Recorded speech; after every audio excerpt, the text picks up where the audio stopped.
देखिए हम projection of the plane के कुछ फॉर्मूले रिवाइज कर रहे हैं। अगर मैं ऑन ग्राउंड किसी को थ्रो करूं, ऑन ग्राउंड, तो क्या हमने रेंज का ये फॉर्मूला याद किया है, u square by g into sine two theta, and sine two theta is two sine theta cos theta. Cos theta को मैं कोस थीटा प्लस 0 डिग्री भी लिख सकता हूं, और जी को जी कोस स्क्वायर 0 भी। हो गए, ठीक है। अब सुनो, अगर आपने प्लेन को अल्फा एंगल ऊपर उठा दिया, ग्राउंड को अल्फा एंगल ऊपर उठा दिया, तो ये इंक्लाइंड प्लेन बन जाएगा। तो यहां 0 डिग्री की जगह तो आ जाएगा अल्फा, और यहां भी 0 डिग्री की जगह आ जाएगा अल्फा। यहां 0 डिग्री की जगह आ जाएगा अल्फा, और यहां भी 0 डिग्री की जगह अल्फा। यानी कि अप द प्लेन का ये फॉर्मूला है रेंज का। अगर आपको डाउन द प्लेन जाना हो, अगर आपको डाउन द प्लेन जाना हो, तो जब ऊपर से नीचे फेंकेंगे तो रेंज ज्यादा होती है। ऊपर से नीचे फेंकेंगे तो रेंज ज्यादा होती है, और रेंज ज्यादा अगर है तो कोस के अंदर एंगल कम आएगा। तो अब जो ये फॉर्मूला बनेगा, that will be 2u square sine theta cos g cos square. यहां तो खाली अल्फा ही रहेगा, लेकिन यहां हो जाएगा थीटा माइनस अल्फा, ये हो जाएगा। तो एक तो हमें रेंज के ना फॉर्मूले याद कर लेने, up the plane, down the plane और ऑन द ग्राउंड, सीधा, ठीक है। दूसरी बात, ये रेंज के फॉर्मूले याद करने के बाद अब जो अगली चीज है, रेंज मैक्स कब होती है। तो हमने कभी याद किया था कि ग्राउंड पे अगर आप 45 डिग्री पे फेंकोगे, 45 डिग्री पे, तो रेंज मैक्सिमम होगी, पढ़ा था ना हमने। और वो रेंज मैक्सिमम कितनी निकल के आई थी, और रेंज मैक्सिमम कितने निकल के आई थी, यू स्क्वायर अपॉन जी। वो 45 डिग्री को याद करने का मैंने एक आसान तरीका बताया था। सामने ग्राउंड है तो वो प्लेन बना दो, एक वर्टिकल लाइन बनाओ, वर्टिकल को और सामने वाले प्लेन को बाइसेक्ट करते हुए फेंकना है, तो रेंज होती है मैक्सिमम। वर्टिकल को और सामने वाले प्लेन को बाइसेक्ट करते हुए फेंकना है, तो रेंज मैक्सिमम होती है। और जो ये आर मैक्स होता है, ये आर मैक्स निकल के आता है यू स्क्वायर बाई जी। हमने ये तो याद कर रखा है। लेकिन अगर आप अप द प्लेन फेंकेंगे तो रेंज थोड़ी कम हो जाएगी, कम हो जाएगी, तो डिनोमिनेटर थोड़ा बढ़ जाएगा, और वो रेंज कम होके कितनी हो जाएगी, अपॉन 1 प्लस साइन अल्फा, यानी कि एक से बड़ी चीज नीचे आ जाएगी।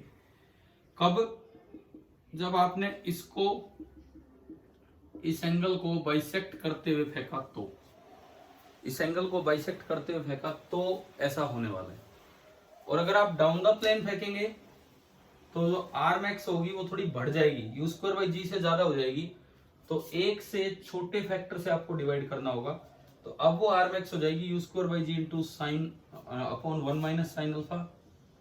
और ये कब होगा, जब आप वर्टिकल को और इस लाइन को बाइसेक्ट करते हुए फेंकेंगे, तो जो आर मैक्स होगा।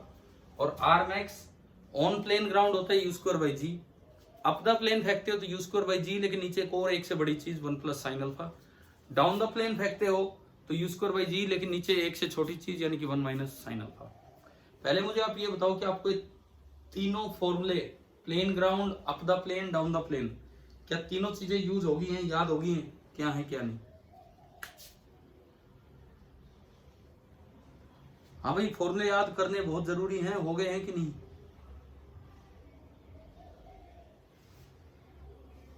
ठीक है। अच्छा, इसके बाद सुनो, ये अंजलि ने एक क्वेश्चन भेजा, मैं ग्रुप पे शायद शेयर करना भूल गया अभी सुबह सुबह। तो उस क्वेश्चन में था कि हाँ, एक पार्टिकल को यू स्पीड से फेंका है, कितनी देर बाद उस पार्टिकल की velocity initial velocity of projection के परपेंडिकुलर हो जाएगी। अब मैं चलता हूं उस चीज पे।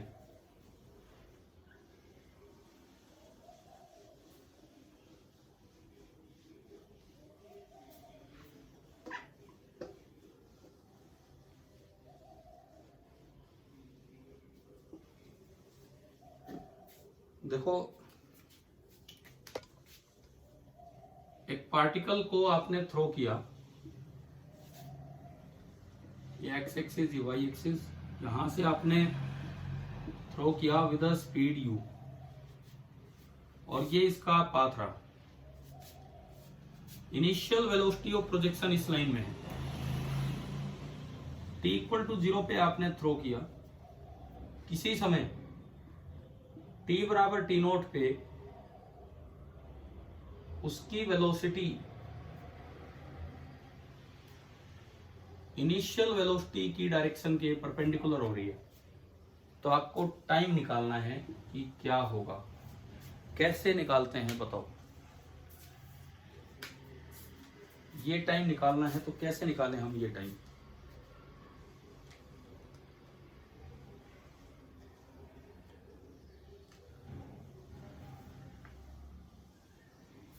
देखो इसका तरीका क्या होता है। सबसे पहले वेलोसिटीज को लिख लो वेक्टर फॉर्म में। u वेक्टर को मैं क्या लिख सकता हूं? u वेक्टर को हम क्या लिख सकते हैं? u cos theta i cap plus u sine theta j cap. हाँ जी, लिखा जा सकता है u वेक्टर इस तरीके से, u cos theta i cap plus u sine theta j cap. ठीक है। उसके बाद t टाइम पे आप वेलोसिटी वेक्टर लिखें। आपको याद होगा कि x कंपोनेंट चेंज नहीं होता है, ये तो यही रहने वाला है, लेकिन y कंपोनेंट जो है वो हम इक्वेशन जानते होंगे, u sine theta minus g t nought j cap. अब बताओ अगर u परपेंडिकुलर टू v हो तो u डॉट v कितना होगा?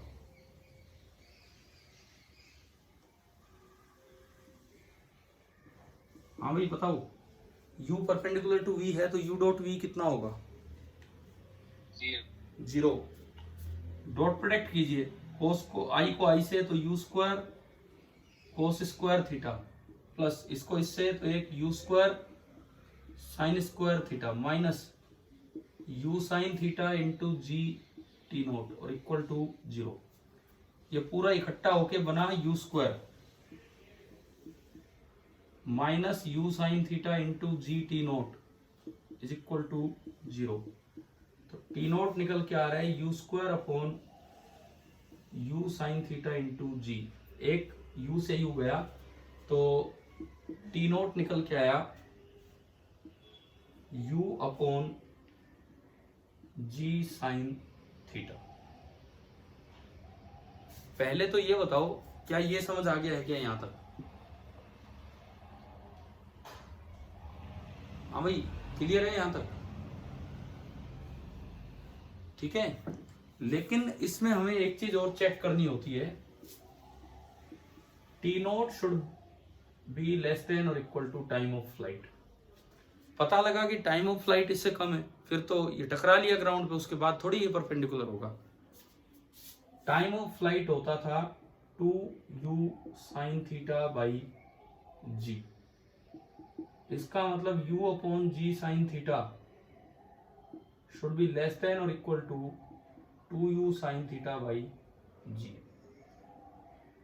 u बाई जी से u बाई जी कैंसिल हो गया, तो 1 इज लेस देन और equal to 2 sine square theta. Sine square theta is less than और equal to half. Sine theta is less than और equal to 1 by root 2। Theta ये greater हो गया, greater greater greater, ये भी greater, यानी कि theta should be greater than और इक्वल टू कितना? 45 डिग्री। अगर आप 45 डिग्री पे से ज्यादा पे आप फेंकेंगे तो ऐसा पॉसिबल हो पाएगा, नहीं तो ऐसा पॉसिबल नहीं हो पाएगा। 45 से कम पे फेंक के आप ये टाइम तो निकाल दोगे। मान लो ये टाइम आ गया 20 सेकेंड, टाइम ऑफ फ्लाइट है 15 सेकेंड, तो क्या 20 सेकेंड उसका आंसर होगा कि नहीं होगा? बताओ, बोलो भाई। अरे मैं कह रहा हूं अगर थीटा लेस देन 45 डिग्री हुआ तो ये तो आप आंसर निकाल दोगे। मान लो सोल्व करके टाइम आ गया 20 सेकेंड और टाइम ऑफ फ्लाइट है 15 सेकेंड, तो क्या 20 सेकेंड बाद हम बोलेंगे कि वेलोसिटी परपेंडिकुलर है? बताओ।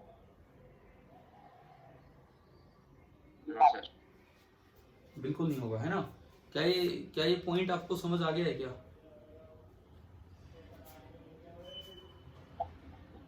ठीक है। अब उनका जो क्वेश्चन था मैं देखता हूँ 1 सेकंड, इस पे यहाँ लैपटॉप में व्हाट्सएप ऑन होगा। 1 सेकंड, इसको देखते हैं भाई।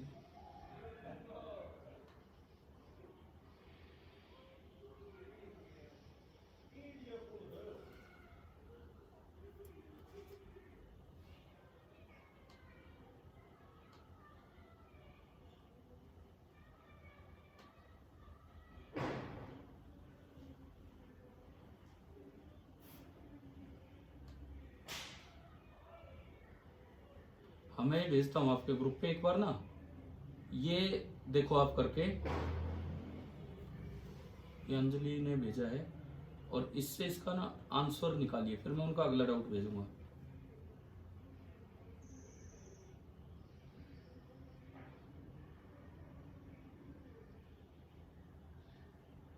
देखो क्वेश्चन आया आपके ग्रुप पे।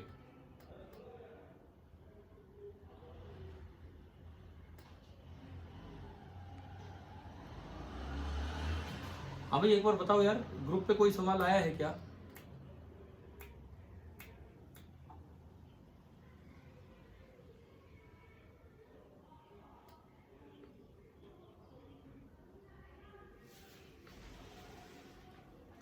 अरे बच्चों ये बताओ कि आपके ग्रुप पे कोई सवाल अभी शेयर हुआ है? अगर देख पाते हो इस तरह एक बार वो ट्राई करो।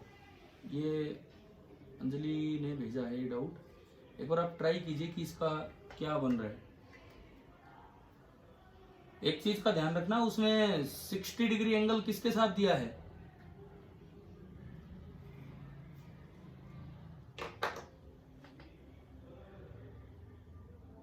वर्टिकल के साथ। हाँ तो हॉरिजॉन्टल के साथ क्या बनेगा? 30 डिग्री। तो बताओ फिर, इसका तो डायरेक्ट ही आंसर हो गया हमारे पास।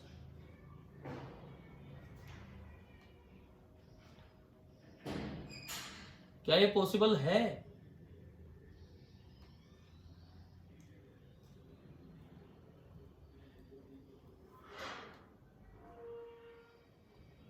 हाँ भाई क्या ये पॉसिबल है क्या?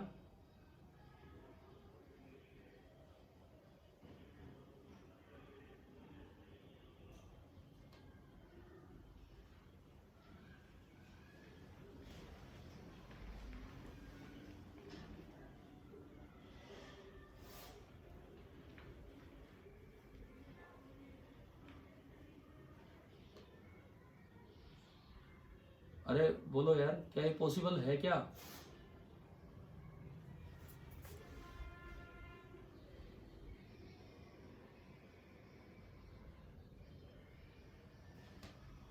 एक और क्वेश्चन है, मैं वो भी शेयर कर देता हूँ ग्रुप पे,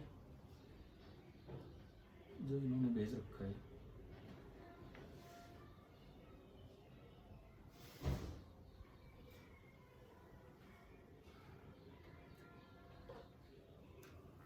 देखो एक बार पिछले वाले पे चलते हैं, जो पहला क्वेश्चन था। आपको क्वेश्चन में ये दिया है 30 डिग्री, यू कितना दिया उस सवाल में? यू कितना दे रखा है उस क्वेश्चन में? यू कितना दे रखा है? 100 मीटर पर सेकेंड। इससे बताना टी नोट क्या आया, इससे टी नोट क्या निकल के आया?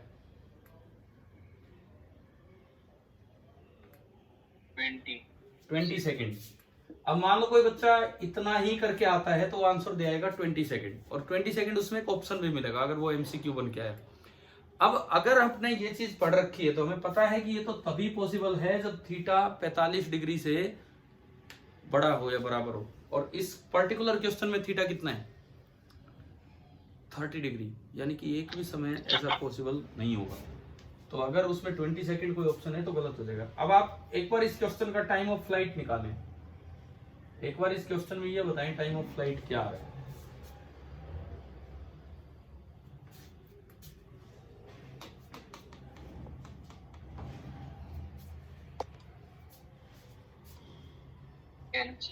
Ten second. अब देखिए जमीन पे टकरा गया 10 सेकंड बाद, और कह रहे हैं कि वेलोसिटी परपेंडिकुलर होगी 20 सेकंड बाद। तो क्या कोई लॉजिक है इस बात का?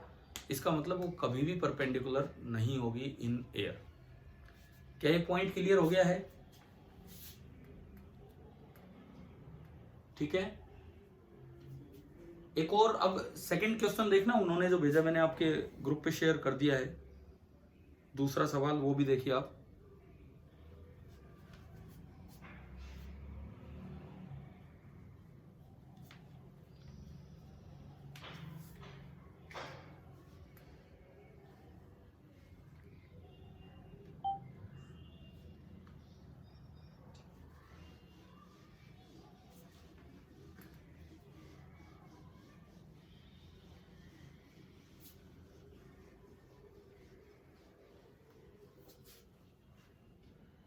देखिए दूसरा सवाल कुछ इस तरह का है उनका कि कोई एक इनिशियल स्पीड दे रखी है, एक पार्टिकल को थ्रो किया और वो एक इंक्लाइंड प्लेन पे नॉर्मली आके टकरा गया 2 सेकंड बाद। t बराबर 0 पे थ्रो किया तो t बराबर 2 सेकंड पे वो आके टकरा गया। ये एंगल बीटा दिया हुआ है, तो उन्होंने शायद बीटा ही पूछा, इंटीजर टाइप बना के बीटा बराबर पाई बाई समथिंग, तो x क्या होगा। मे भी शायद इस तरह लिखा हो क्वेश्चन, बीटा बराबर पाई बाई एक्स, तो आपको x निकालना है। इनिशियल स्पीड जहां तक मुझे याद आ रहा है इट वाज 20 मीटर पर सेकेंड। हाँ भाई आ गया समझ, यही है ना सवाल, एक बार पढ़ के देख लो जो दूसरा क्वेश्चन शेयर किया है।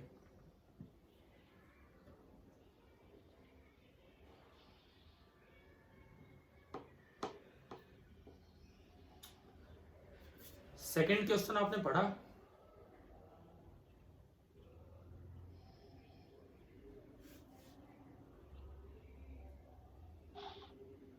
Yes sir. है ना, यही सब है। तो अब देखो इसको कैसे करना चाहिए। पॉइंट ऑफ प्रोजेक्शन को ओरिजिन मान लो, horizontal axis being the x axis, vertical axis को आप मान लो वाई एक्सिस। तो जब ये टकराएगा 2 सेकंड बाद, अगर मैं वेलोसिटीज बनाऊं तो हॉरिजॉन्टल वेलोसिटी में तो कोई चेंज होना ही नहीं है, हॉरिजॉन्टल वेलोसिटी तो अभी भी 20 मीटर पर सेकंड ही रहेगी। और जो वर्टिकल वेलोसिटी है वी वाई, देखो यू वाई, तो वी वाई जो है वो तो यू वाई ही रहेगा, वी एक्स और वर्टिकल वेलोसिटी हो जाती है u y plus g t. अब यू वाई है ही नहीं, तो 0 प्लस 10 इंटू 2 सेकेंड बाद ये टकराया, तो ये भी कितना हो गया 20 मीटर पर सेकेंड। ये भी आपका हो गया 20 मीटर पर सेकेंड। क्या ये समझ आ रहा है? ठीक है, ये भी 20, ये भी 20, तो ये एंगल बताओ कितना हो गया। अगर दोनों 20-20 कंपोनेंट है तो ये एंगल कितना होगा, बोलो। अरे ये एंगल कितना हो जाएगा, जब दोनों कंपोनेंट बराबर हो हॉरिजॉन्टल वर्टिकल, तो वेलोसिटी का एंगल कितना हो जाएगा, हॉरिजॉन्टल के साथ देख लो चाहे वर्टिकल के साथ, कितना हो जाएगा 45 डिग्री। समझ आ रहा है? अब आप बताओ तो फिर बीटा कंपेयर करके, ये 45, ये 90, तो ये भी 45, तो ये भी 45, यानी कि बीटा बराबर कितना आ गया, बीटा बराबर आ गया आपका पाई बाई 4। अगर आप कंपेयर करें यहां से तो x क्या निकल के आ गया, x is coming out to be 4। बताइए क्वेश्चन समझ आया कि नहीं आया?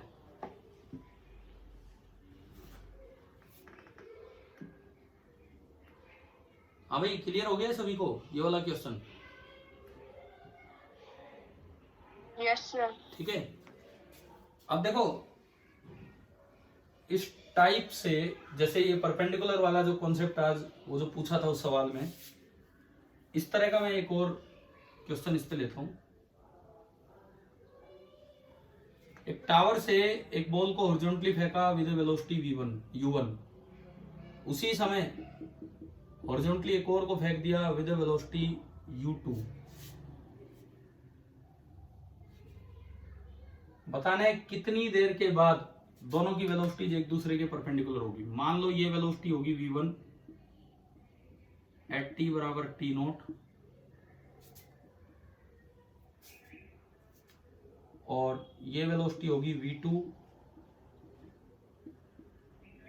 एट t बराबर t नोट।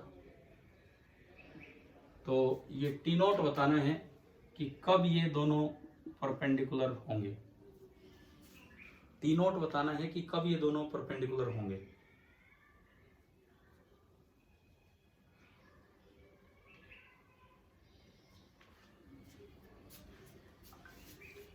तरीका सुनिए। पॉइंट ऑफ प्रोजेक्शन को ओरिजिन माना, किसी एक डायरेक्शन को एक्स एक्सिस और let it be y axis. तो अब आप v2 वेक्टर लिखो, वेक्टर फॉर्म में लिख के डॉट प्रोडक्ट जीरो कर देना है, यही करना होता है। अब आप v2 वेक्टर लिखवाएं कि क्या बनेगा।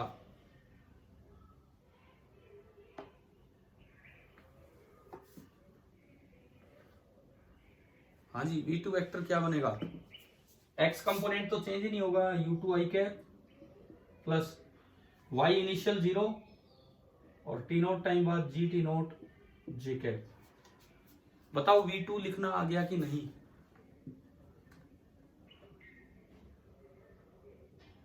हाँ भाई बच्चों, v2 क्लियर है, ठीक है। अब मैं चलूं v1 पे। v1 कितना होगा।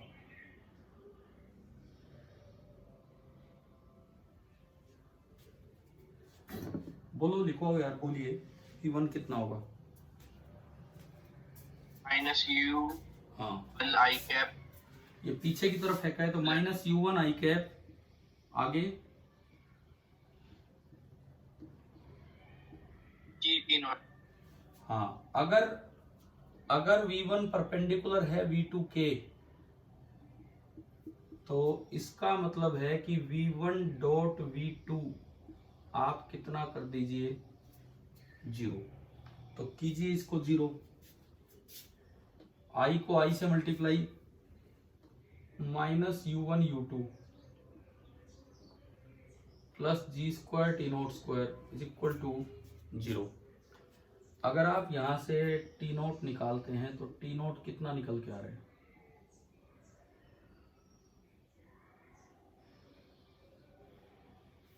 ये टी नोट निकल के आया under root of u1 u2 by ji.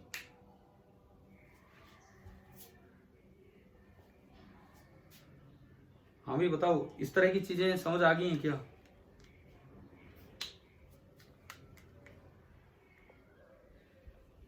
Clear है क्या, बोलिए।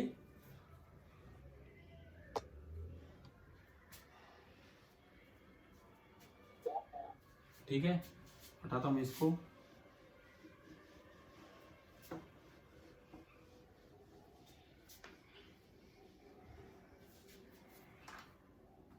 एक देखो, ये कंपैरिजन आता है कि कई बार दो प्रोजेक्टाइल्स का टाइम ऑफ फ्लाइट या रेंज या मैक्सिमम हाइट, इनको कंपेयर करवाया जाता है। तो ये देखो आप,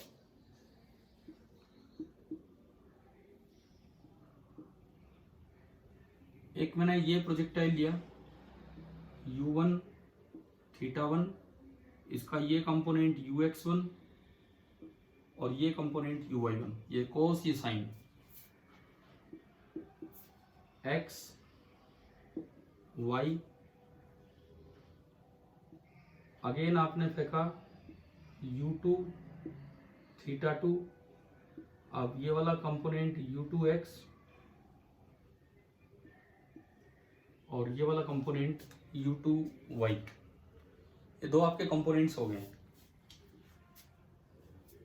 अब मुझे एक तो रेंज कंपेयर करनी है r1 r2, एक मैक्सिमम हाइट कंपेयर करना है h1 h2, एक टाइम ऑफ फ्लाइट कंपेयर करना है t1 t2। कुछ चीजें, मतलब मैं इनिशियल वेलोसिटी ऑफ प्रोजेक्शन के आधार पे कंपैरिजन ले रहा हूं, इनिशियल वेलोसिटी ऑफ प्रोजेक्शन के आधार पे। कुछ चीजें केवल इनिशियल वेलोसिटी के एक्स कंपोनेंट पे डिपेंड करेगी, कुछ दोनों पे डिपेंड करेगी। मैं टाइम ऑफ फ्लाइट से शुरुआत करता हूँ। टाइम ऑफ फ्लाइट का क्या फॉर्मूला होता है बताओ, ये होता है कि नहीं? 2 times u sine theta upon g, यानी कि 2 यू वाई अपॉन जी। हाँ भाई, टाइम ऑफ फ्लाइट पता लगा? इसका मतलब यहां से बड़ा क्लियर है, more the u y more is the t, यानी कि टाइम ऑफ फ्लाइट केवल और केवल यू वाई पे डिपेंड करेगा। अब मैं मैक्सिमम हाइट पे जाऊं तो मैक्सिमम हाइट होता है u y square by 2g। Maximum height होता है u y square by 2g, u square sine square theta by 2g। Again more the u y more is h। और इन दोनों से कंक्लूजन ये निकल रहा है, more the h more is the t।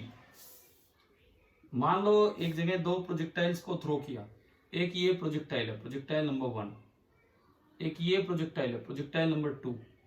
Projectile number 2 दूर ज्यादा गया है, प्रोजेक्टाइल नंबर 1 पास है, 2 दूर ज्यादा गया। बताओ टाइम ऑफ फ्लाइट किसको लगा होगा ज्यादा? बताइए टाइम ज्यादा किसको लगा होगा?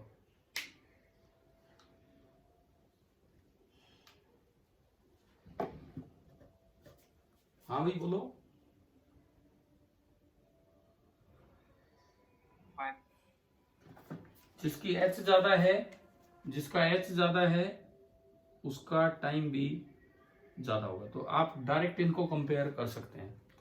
अच्छा, फिर अगर मैं रेंज पे चलूं तो रेंज का फॉर्मूला होता था 2/g into u x into u y. ये आपका रेंज का फॉर्मूला हुआ करता था, 2/g into u x into u y, यानी कि यू एक्स यू वाई का प्रोडक्ट जिसका ज्यादा होगा। अगर इनिशियल वेलोसिटी जो प्रोजेक्शन दे रखी है तो उसका रेंज ज्यादा है। अगर यू दे दिया जाए कि दो की यू वाई सेम है, मीन्स यू वाई सेम कैसे दिखाएंगे? हाइट सेम दिखा दें, हाइट सेम दिखा दी तो यू वाई सेम है। अब एक दूर गिर रहा है और एक पास गिर रहा है, जो दूर गिर रहा है उसकी रेंज ज्यादा है और यू वाई सेम है। मतलब कभी यूं आ जाए एक कंपैरिजन,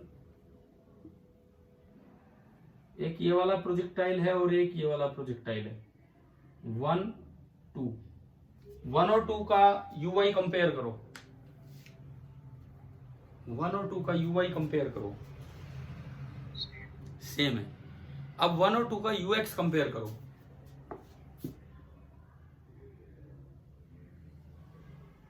दो का ज्यादा है, एक किसका ज्यादा है? 2 का। देखो रेंज ज्यादा है तो u x into u y का प्रोडक्ट ज्यादा है, रेंज ज्यादा है तो u x into u y का प्रोडक्ट ज्यादा है, और प्रोडक्ट अगर ज्यादा है तो मतलब यू वाई सेम है तो इट मीन्स यू एक्स भी उसका ही ज्यादा होगा। आप ये बताओ, ये कंपैरिजंस आपको समझ आ गए हैं क्या प्रोजेक्टाइल में? yes, ठीक है। अब इसके बाद देखना,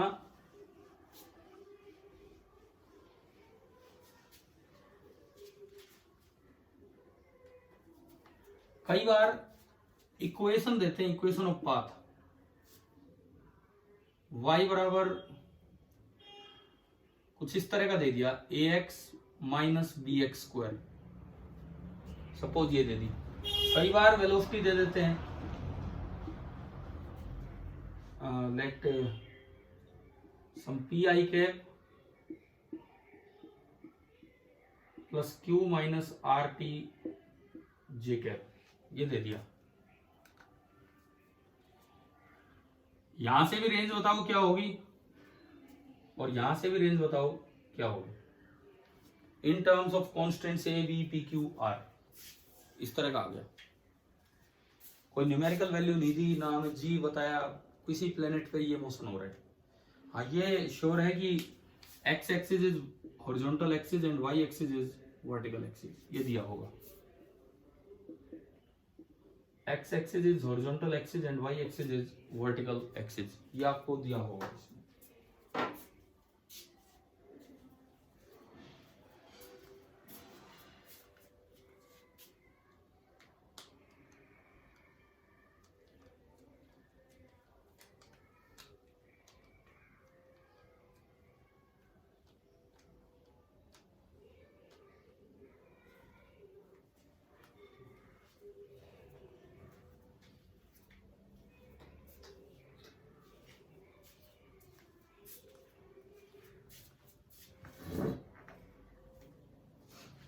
पहले मैं इस पे आता हूं। एक स्टैंडर्ड इक्वेशन हमारी होती थी y equal to x tan theta into 1 minus x by r. बताओ पढ़ी है क्या हमने ये? ए बाई बी आएगा सर? देखते हैं, अभी चेक करते हैं। इसमें कन्वर्ट करता हूं मैं इसको। तो मैंने ए एक्स कॉमन ले लिया, 1 माइनस ए नहीं था तो ए से ऊपर नीचे मल्टीप्लाई कर दिया, b by a into x, यानी कि y बराबर आया x into a 1 minus x upon a by b. हाँ भाई बिल्कुल ठीक है। इसको इससे कंपेयर करोगे तो टेन थीटा तो बराबर आ रहा है ए, एंड ए बाई बी बराबर आ रहा है are.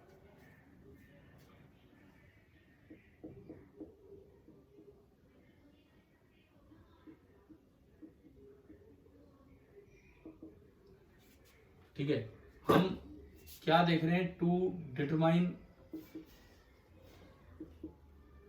Range of projectile from the given general equations.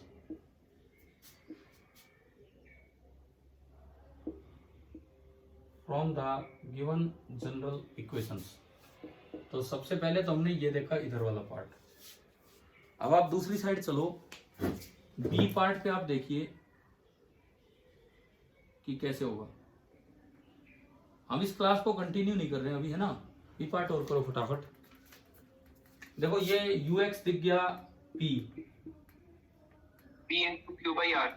हाँ देखते हैं, uy है q और g की जगह r है। अब रेंज होती थी 2 by g into u x u y, ये हो जाएगा 2 by r into p q. हाँ भाई यही निकाला था क्या आपने? No sir. तो अभी आ गया समझ कैसे? देखो x component u x cos theta i cap plus u sine theta minus g t j cap. तो मतलब कभी अगर डायरेक्ट इक्वेशंस किसी भी वैल्यू के साथ दी जाए, डायरेक्ट इक्वेशंस, ये तो इक्वेशन ऑफ पाथ है और ये दी है वेलोसिटी एट टाइम t। तो हम इस तरीके से अपनी रेंज निकाल पाएंगे।